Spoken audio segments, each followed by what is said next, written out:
Good afternoon, everyone. This is Evelyn Mantilla coming to you from Access Health, Connecticut. Welcome to today's webinar. It is a pleasure to have you, and we really appreciate the fact that you're taking your time, the time out of your day, to participate on this webinar and get the important information that we have for you today. A few housekeeping items. Please keep your audio muted during the webinar. I would also ask that you make sure that your video is muted as well. There may be some folks who who click on their video icon, and it lets us see your face, but that's not necessary for this webinar. I would also like to ask you to type your questions into the chat box. And the way the webinar is organized is that we will answer your questions at the end of the webinar. If you're experiencing technical difficulties with your computer, with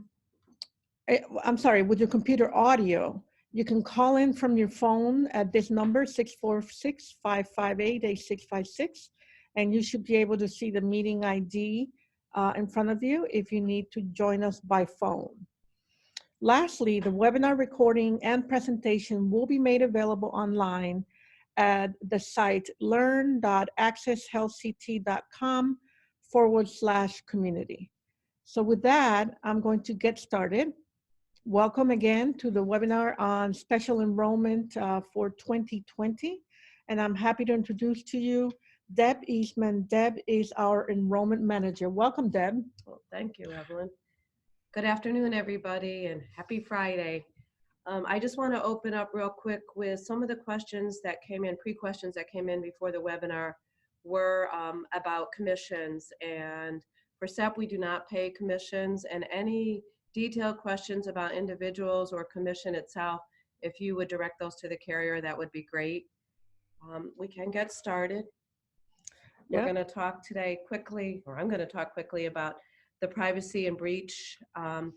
We did have a breach at Access Health, and it was announced to our external partners as well as the public on Tuesday, the 28th of January.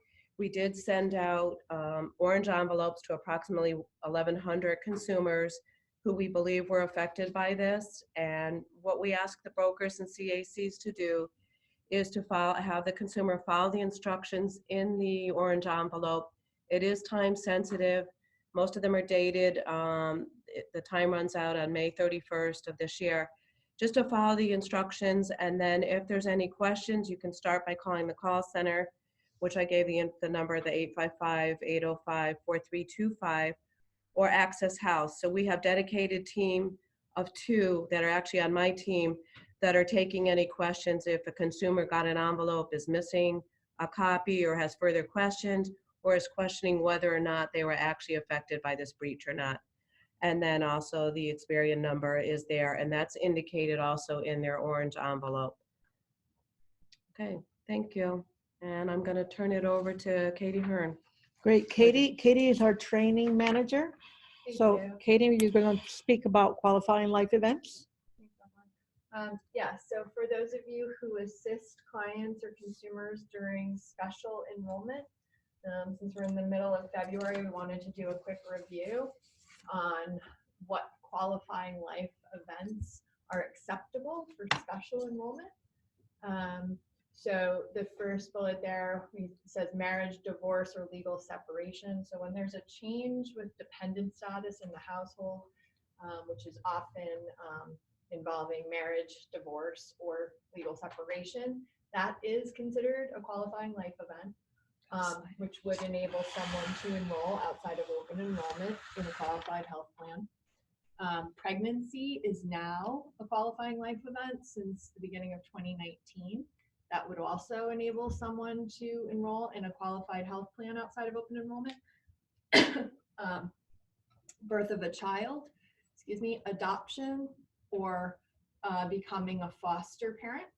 Those are all considered qualified life events. A permanent move to Connecticut, whether from another country or from another state, are both qualified life events. If it is a permanent move from another state, that must also be accompanied by loss of minimum essential coverage. So the move alone to Connecticut is not a qualifying life event, but if they had coverage within the last 60 days and have moved to Connecticut, that would be considered a qualified life event. Okay, loss of minimum essential coverage, whether it's an individual plan off exchange that's being discontinued, or employer-sponsored coverage that's being discontinued, or something like that, would be considered a QLE. Aging off of your parent's plan at age 26 is considered a QLE. And involuntary loss of coverage, again, perhaps employer-sponsored coverage is ending if you are laid off from work or something like that, would be a QLE. Okay, and we're going to talk here about what the basic rules of special enrollment are, the basic business rules. There's usually a 60-day window for someone to enroll if they do have a qualifying life event. There's a 30-day window typically to verify their qualifying life event. So just like with 90-day VCL, those who wish to enroll during special enrollment are asked for proof of whatever their event is. So they often have to send in a copy of a document, and they have to do that within 30 days of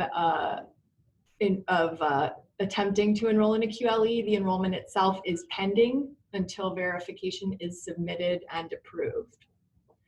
Once the verification documents are successfully verified, the consumer's enrollment will be marked as initiated in the consumer portal, so you'll be able to see that it was sent to the carrier.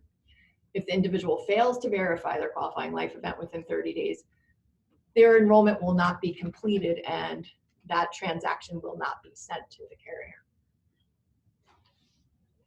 Ready for the next slide? Yes, please. Terrific. And here's just a chart of effective date rules for special enrollment. So for the first one, we're saying if in this scenario, you report your qualifying life event within 60 days before your minimum essential coverage will end, your qualified health plan coverage will start the first day of the month following your existing coverage's end date. If you do it ahead of time, there won't be any gap in coverage. If you report your QLE within 60 days after coverage has ended, it's the first of the month following enrollment. So if you do it that way, you may experience a gap in coverage. If you elected to take COBRA and that COBRA comes to its natural end, that is considered a qualifying life event.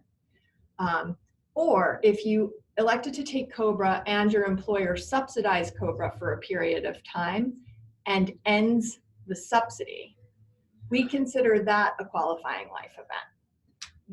What is not considered a qualifying life event is if you elect to take COBRA and decide that you no longer wish to pay the COBRA premium rate and would prefer to come through Access Health. That is not considered a qualifying life event. Okay, thank you.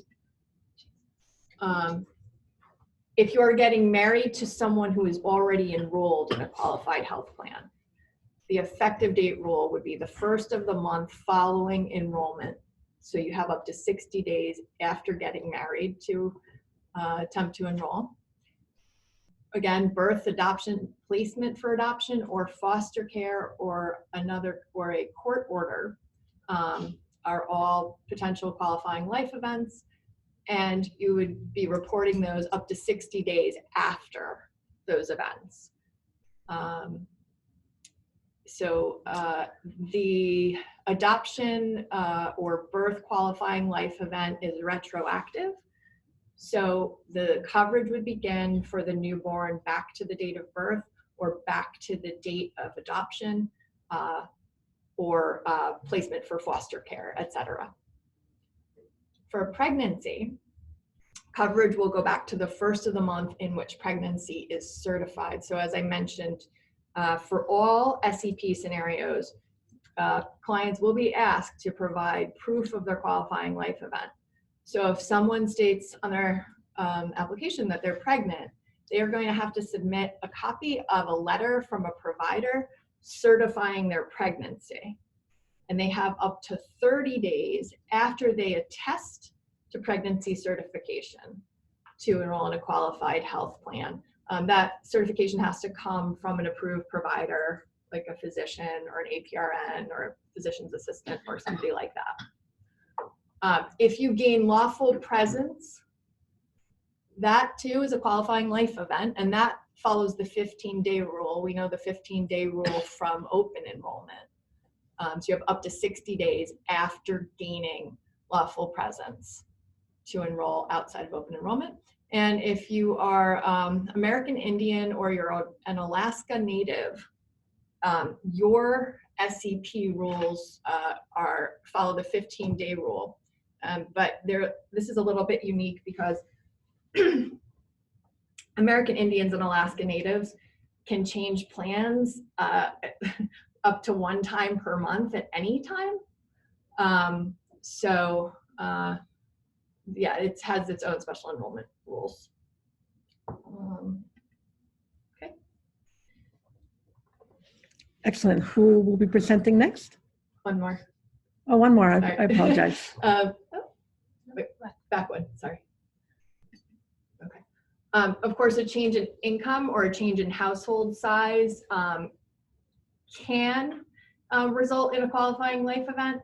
And if it does, the first of the month following the change in eligibility would be the effective date. An example there might be a total gain or total loss of APTC would be considered a qualifying life event, or a total gain or loss of CSR, or even a change between CSR tiers would be considered qualifying life events. A permanent move to Connecticut from another state, again, must be accompanied by a loss of minimum essential coverage, and that follows the 15-day rule. And a permanent move to Connecticut from another country, you do not need to show that you had coverage in the other country. That also follows the 15-day rule. Okay, so very quickly, this is just a review. I'm not going to read through this slide, but these are a list of qualifying life events. A little bit later, we're going to talk about HRAs, and HRAs are also involved in SEP, and I'll talk a little bit more about that later. Thanks. Okay. Now on to talk about Access Health Connecticut resources. We have Darwin Jurado, Exactly. our broker support representative. Thank you, Darwin. Thank you. Okay, I'm going to talk about the different resources that Access LCT is providing to all our community partners and clients. Some of those resources are post-open enrollment period that basically is our season for DCLs. So we are providing a verification help page where you can find templates and examples of different type of documents that your clients can use to verify their income, citizenship status, identity, and other information that they put on the application. So when your client receives a letter from us asking to submit documents to confirm their information from the application, please follow the steps described on this slide of the letters. And even if they have enrolled in and started using their plan, they might lose their coverage or financial help if we don't receive these documents from them by the deadline indicated in the letter. So please remind your clients that they need to provide these documents in that period, that is 90 days, from the date that the enrollment was completed. Okay, not from the start date of the policy, please. And you might have used these tools before, but to find them, use the link at the bottom of the slide for easy access to VCL forms and templates. Next slide, please. I'm going to talk about the customer support centers. So we have been hosting events to help our customers resolve open verification requirements. We are promoted these events directly to impacted customers, but we also need your help to make customers aware of this opportunity.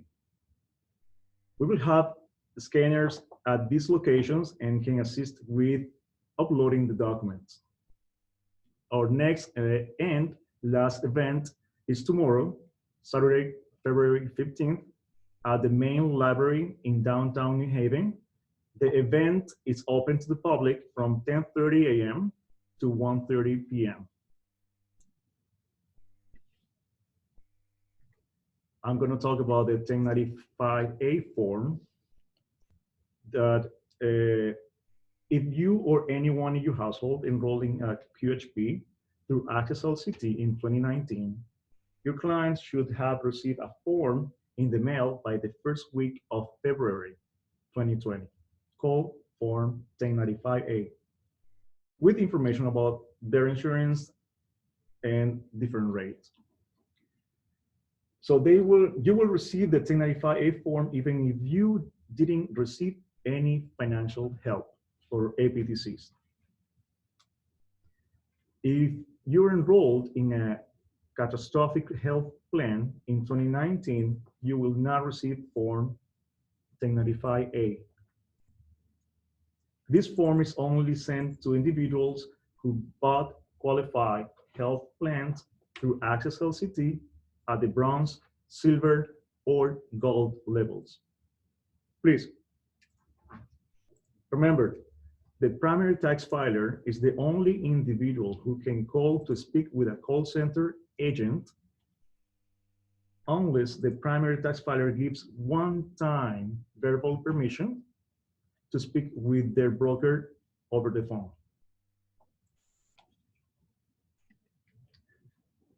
Also, to find the form, your client needs to log into his account, go to the inbox tab, and then review all the different notices or letters that they are in there. No? The consumer click on the inbox and the consumer can download the form directly from their account. Thank you. Terrific. Thank you. Thank you, Darwin. And Deb, I'll hand it back over to you. Okay, thanks, Evelyn. In closing, I just wanted to mention back actually in September when we had the broker in-person training, and then also we had training and a webinar back in December, and Ann Lopes joined us from our plan management team talking about the plans for 2020. And we did get some interest from the brokers that they were interested in hearing more about the 2021 plans. So with that, I wanted to just give you some information for next week. The meeting is going to be held next Thursday at the Connecticut Historical Society. It's the Health Plan Benefits Qualification Advisory Committee, which is a mouthful, and it's going to be at 11:30. We will follow up with a communication to all brokers on that invite. You're welcome to come, and I think it's publicly. You can speak about some of the plans or ideas that you may have for the following year plans, and that's it. I think that's all I have. Okay, terrific. And so then it's time to answer any questions that the participants may have. As we told you at the beginning of the webinar, please type your questions in the chat box. We will be able to see them and answer them one by one. Let's see. I don't have my chat box, so can I look at yours? Yeah, there's only one question that came. Okay, so far it looks like we have one question. And the question is, does Access Health Connecticut have an income source template that clients can use? An income source statement. And we, Shelley, you had an answer to that you shared on the chat box. Would you mind telling us for the purposes of everyone who's listening? No problem. Hey guys. So using the verification help page, if you use that tool specifically for proof of income, once you hit that link, it brings you to a new page that offers different ways or different document types that you can use to verify income. Now, the only form that we have that's downloadable is used for the attestation of no income. So if your client is not working or unemployed and has no reference for other types of income, they can download that form, fill in their name, sign it, and submit it for their VCL request. Otherwise, we have 6 different options that you can choose from to just get a deeper understanding of what to use on those document types to prove your proof of income. Great, thank you. I'm also going to take advantage of those of you who submitted questions early on before the webinar started. And one of the questions is, what are the SEP exceptions and verification requirements? You may have covered that, and what if someone can answer it for their benefit, that would be great.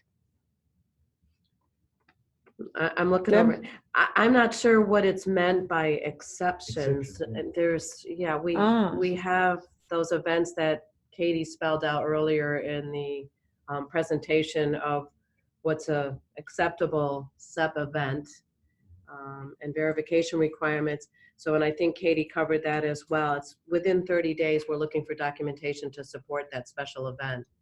But you have 60 days from the day of that event to get your information. Yes, and that notices will typically be sent out specifying what document is required to prove a SEP event. Got it. Very good. Okay.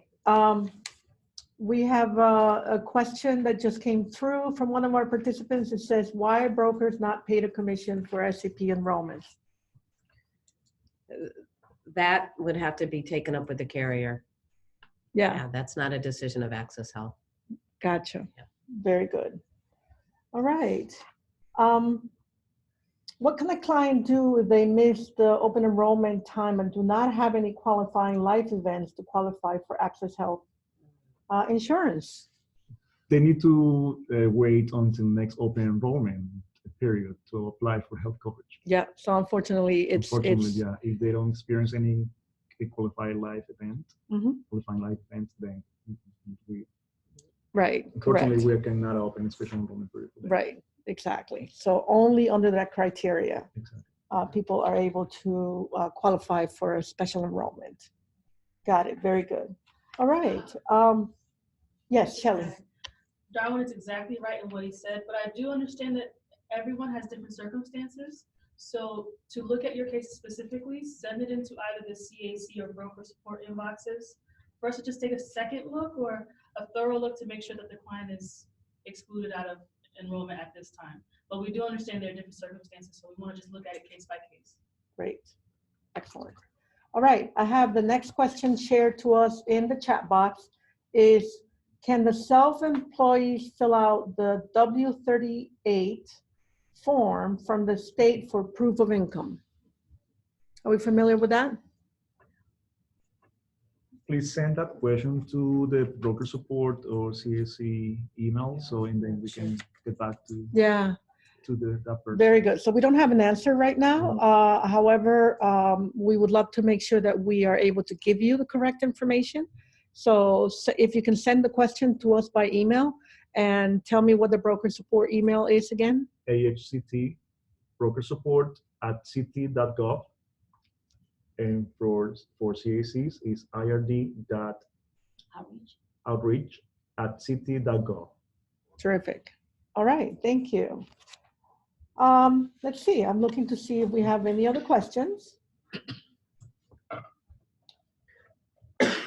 All right, I have one more question here, and it tells us, why does the call center not tell referred clients that they must have a valid/current online account in order to work with a broker and help them set one up? So the question is about the call center? Right, I think I'm understanding. So they're telling the consumer that a broker can't help them unless they have an account set up. Is that, am I interpreting? It sounds like it, yes. Yeah, that is not, that's not a correct procedure that they should be following. What they do need to do is generally they will ask the consumer if they have an account, and if not, they direct them how to set up the account. And we don't generally have the call center agents setting up accounts because of PII, PH information. but they are directed how to set up the account. And then what happens is once that account gets set up, that's when the information, they can tangle with the broker. If there's more than one account, then we need to link up the application with the correct account. So there's some linking that's involved in that as well. But generally speaking, the call center should be helping them and advising them how to, if they don't already have an account, how to set up an account. Terrific. Thank you. One more question I have that someone shared with us ahead of time. What are the effective dates for a plan acquired under special enrollment? So depending on the qualifying life event, the effective dates and the effective date rules vary. So we do have something on our website that might help with that. Can you guys help me out as far as the page? One moment, please. No problem. We want to make sure that we share the most accurate information. While we look that up, I'm happy to look at other questions. So the person who asked that question, if you wouldn't mind holding. My next question here is, what if a customer does not have internet access? How can he or she create an account? The client can call the call center. Oh, to create account? And they can, They can. under certain circumstances. Or link Yes. someone. Or they can be directed to a broker who can work through it. Usually they don't set up accounts, but in that type of circumstance, or a CAC, I'm looking over.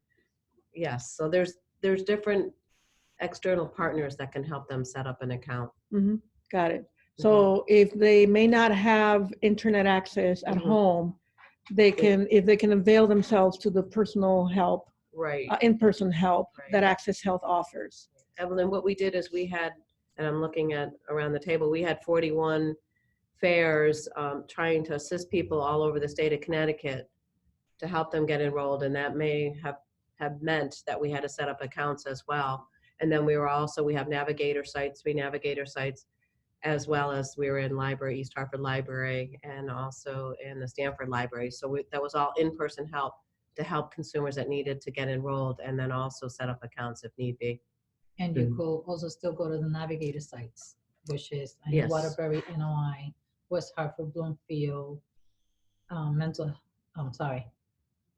Health District, and CRT here in Hartford. Okay, great. So the navigator sites are going to be open Open throughout the year-round. year. So they're open year round, and just again, very quickly, in Waterbury, Hartford, And West Hartford. and West Bloomfield. Hartford, which is the one in West Hartford is the health district. Okay, terrific. And in addition, when you call the call center, consumers can ask the representative they can provide the zip code or the town, and they can get help, through the call center. They can see which navigators or CACs or brokers are in that area. So that's one of the best ways to Exactly. avail yourself to in-person help. Exactly. Terrific. Okay, great. Let's see if we have any other questions.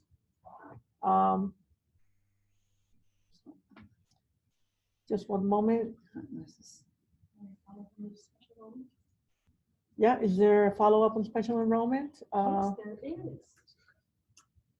If you want to learn anything about what we shared today or any questions related to special enrollment or anything else Access Health, a great resource is the Learn More page, and that is going to be located at learn.accesshealthct.com. More specifically for special enrollment, you're going to use the same learn.accesshealthct.com/special. I've put it in the chat box for reference.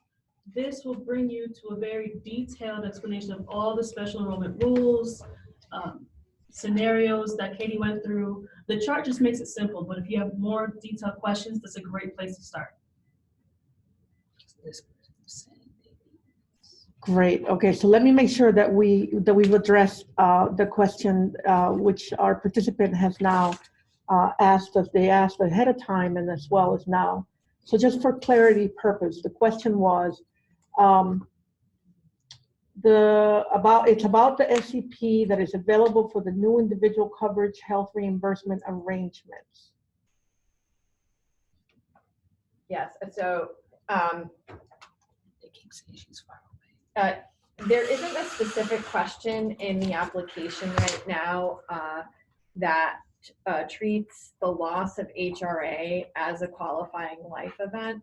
However, the loss of an HRA might be a qualifying life event, and it would function in a similar way to the loss of minimum essential coverage right now. In our system release in June, we will be adding questions about additional questions about HRAs, and some of those questions will be HRA special enrollment questions. If you do have specific questions around this, I would encourage you to reach out to broker support because yes, the loss of an HRA might be a qualifying life event. Okay, terrific.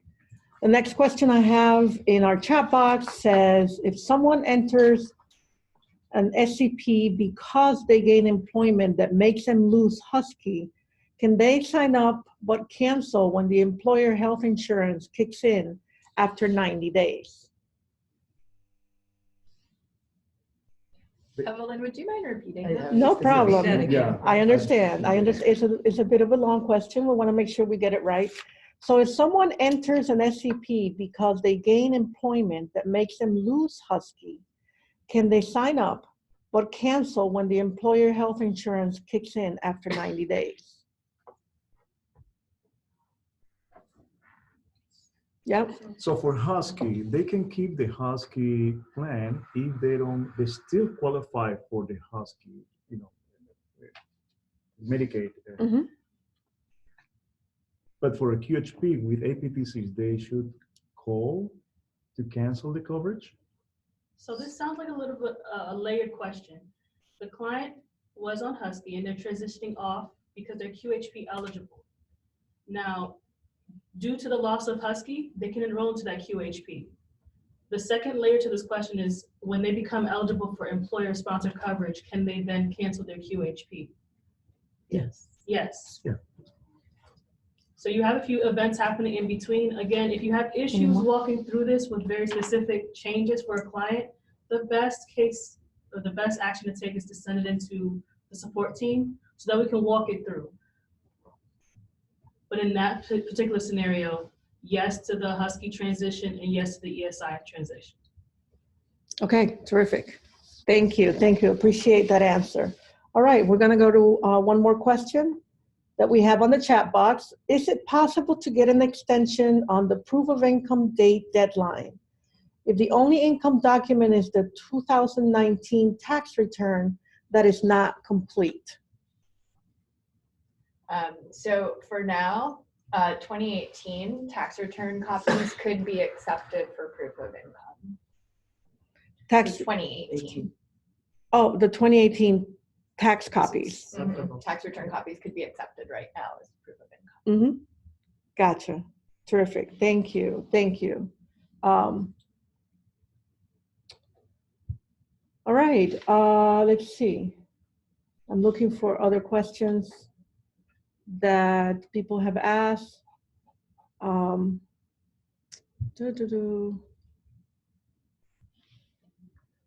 Yeah, we covered the effective dates already, and we covered the, okay, why should brokers accept referrals from the call center for special enrollments if we're not compensated for our time? Again, I think that that's the same question we've addressed. Right, and Evelyn, I'll speak to that. If there's a broker that chooses not to support our SEP consumers, they are welcome to go into the HICS and change. There's a radio button in there now that says not accepting any new consumers.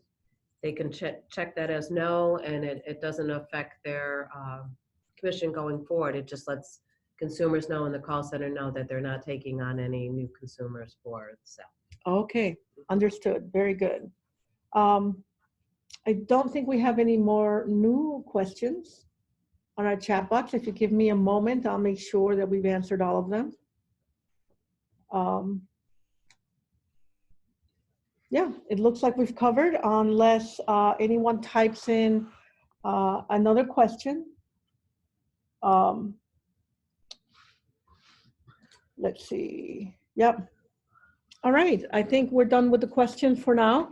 If there are any additional, I want to, sort of reiterate that if folks have any additional questions, whether a broker, a CAC, it's important, and we are available to answer your questions through the email addresses that we shared with you before.